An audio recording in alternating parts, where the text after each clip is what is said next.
Better late than never, but I had to talk about this week's One Piece chapter, because holy shit was it amazing.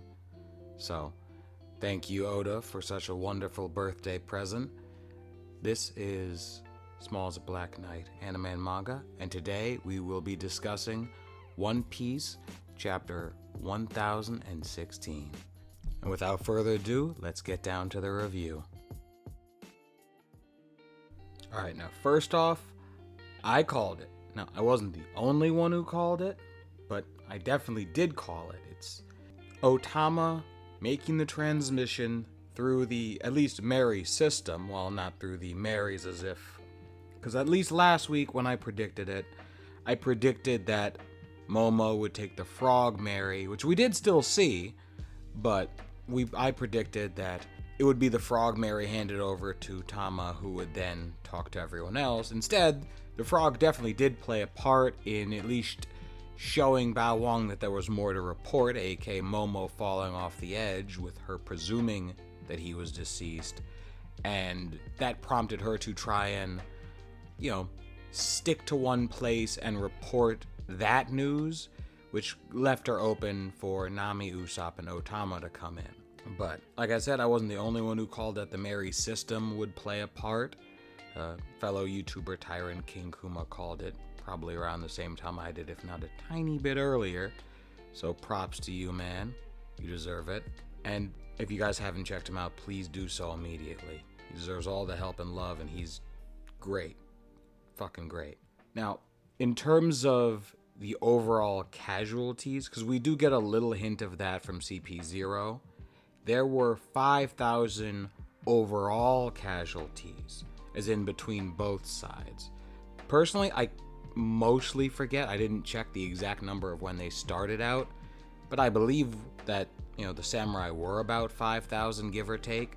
Maybe not including the kid pirates at the least, but rounded up, they should have been around overall 5,000, which means they lost around 2,000 before gaining 3,000 from, Queen's performance floor switch, totaling them at 7,000, which, I must remind you, is just counting the performance floor from CP0.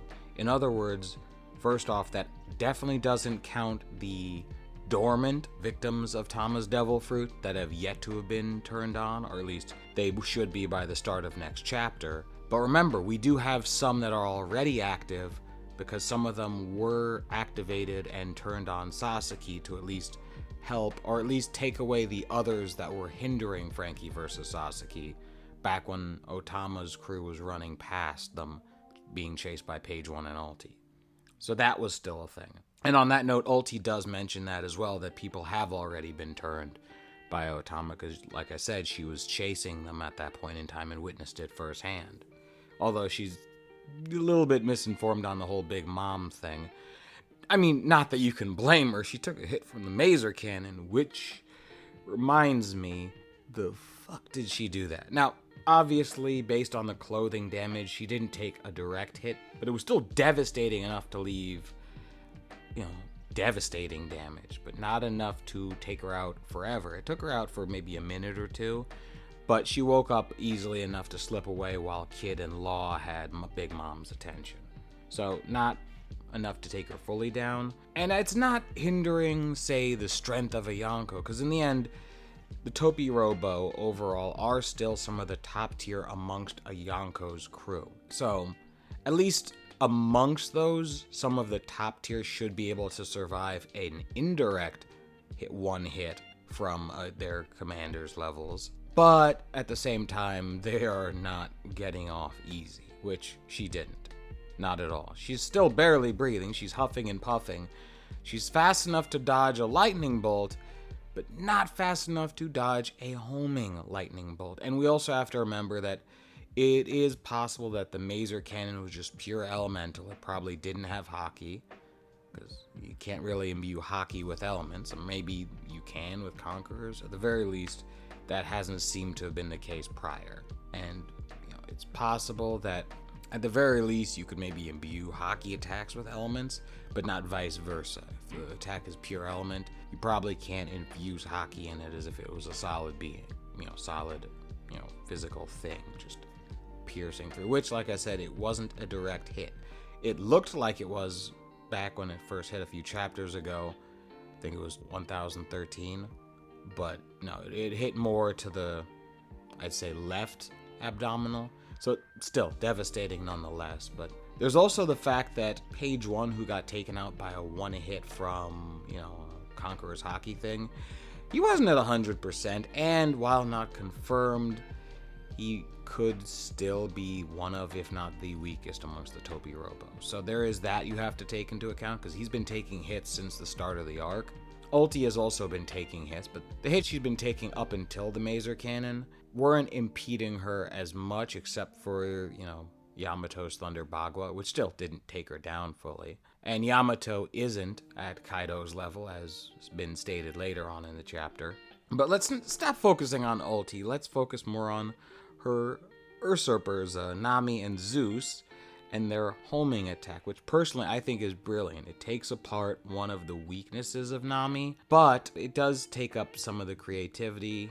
Some of the best parts of her former battles were the struggle up until she lands that final blow. And I guess in a way we did still get some of that, because it's not like she had homing until the very end. So we still got that here with the assist from Usopp, but at the same time going forward, probably not going to have that much of it. Maybe to an extent, but at the same time, she kind of needs that handicap, because as Ulti proved, even when damaged, players of this level and higher can still have the speed to dodge the attacks that she's dishing out. So no, she definitely needed the homing. Going forward, she needs this. It's unfortunate, but the level of speed and physicality plus hockey, unfortunately without hockey of her own, Nami wouldn't stand a chance without this upgrade. That's just verbatim. Might seem like a cheat, but that's kind of what you need to face off against hockey, honestly. It's like rock, paper, scissors. You just need it. And before we get off of that entire topic, I just want to say the gag of Zeus trying to have Nami give him a new name, only to completely ignore it as if he just dismissed it. Because let's be honest, Fluff is not an intimidating name. I prefer Zeus. Zeus prefers Zeus. So, Zeus it is. Even though, technically speaking, this isn't Zeus, this is... Honestly, let's just treat it as Zeus. Because honestly, I feel like the joke was half made because, yeah, technically speaking, on paper, it really isn't the same Zeus, but his essence was taken, put into a new object, and he has all the memories and the same personality. So technically speaking, he is still Zeus. We could call him Zeus 2.0, but I'm just going to call him Zeus. Verbatim. That's just what I'm going to do. But finally, we get to Yamato holding off Kaido in his dragon form, which was mostly off screen. Now, you could have partially taken it as just an immediate, switch over from the end of chapter, but if you realize Kaido is in dragon form, the area is significantly worse for wear, and while Yamato was definitely bruised before, those bruises look a little bit newer than some of the bruises that they've been spouting around recently. So it seems that they have been fighting a little bit, not seriously, because let's be honest, when Kaido's fighting seriously, he's not in his dragon form. He's fighting seriously now, because he went from dragon form to hybrid form. His child renounced him. Well, time to break out the hybrid form. Want daddy's belt? Well, too bad, because you're getting daddy's Kanabo. But, unfortunately, there's a break next week, so we're not going to see that epic spanking. But still, great chapter, hands down. Once again, sorry for the delay. Yesterday was my 27th birthday, another step closer to the end of the mortal coil, but a lot of celebrations, so was a bit busy. Glad I was able to sit down and actually make the review today. Unfortunately, it sucks that the break is during the one weekend where I really don't have much getting in the way of the review. Chapter 1017 might either be delayed or I might not make a review that weekend. I'll be in Lake George on vacation. So, we'll see. I might take my computer with me, but the Wi-Fi up there is pretty bad. Also depends on what time I get home later that evening, so probably not going to have a review that weekend. But to compensate, I might do a smaller video, later on, either this week or during next week. And I am still editing the gaming channel stuff, so something will be on the gaming channel soon. But I also have another channel that I haven't really touched in a few years for just base, comic book or American stuff. So I think I'm confirming this now. I will be reviewing Loki weekly, Wednesday mornings. Just a quick little reviews, and then maybe a friend of mine will jump on after the season's complete to do a more in-depth discussion, or if anyone ever wants to do more discussion-like stuff on that. I know that some content creators do like to mix and match and talk about different things, so if you guys want to reach out, you can reach me either through the comments down below or on Discord or Reddit. I'm always around everywhere. Now, I've been Smalls of Black Knight Anime and Manga. Till next time, see you guys.